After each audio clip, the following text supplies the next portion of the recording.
ବାବା ଶ୍ୟାମଙ୍କ ଆଡ଼କୁ ଦୃଷ୍ଟିପାତ କରି କହିଲେ, ଯିଏ ପ୍ରେମପୂର୍ବକ ମୋର ନାମ ସ୍ମରଣ କରିବ, ମୁଁ ତାର ସମସ୍ତ ଇଚ୍ଛା ପୂରଣ କରିବି। ତାର ଭକ୍ତିରେ ଉତ୍ତରତର ବୃଦ୍ଧି ଘଟିବ। ଯିଏ ମୋର ଚରିତ୍ର ଏବଂ କାର୍ଯ୍ୟର ଶ୍ରଦ୍ଧାପୂର୍ବକ ଗାନ କରିବ, ମୁଁ ତାକୁ ସବୁ ପ୍ରକାର ସହାୟତା କରିବି।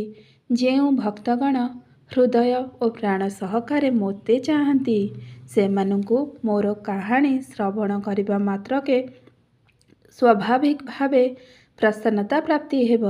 ବିଶ୍ୱାସ କର, ଯେ କେହି ମୋ ଲୀଳାବଳୀର କୀର୍ତ୍ତନ କରିବ, ସିଏ ପରମାନନ୍ଦ ପ୍ରାପ୍ତି ଏବଂ ଚିରସନ୍ତୋଷ ଲାଭ କରିବ।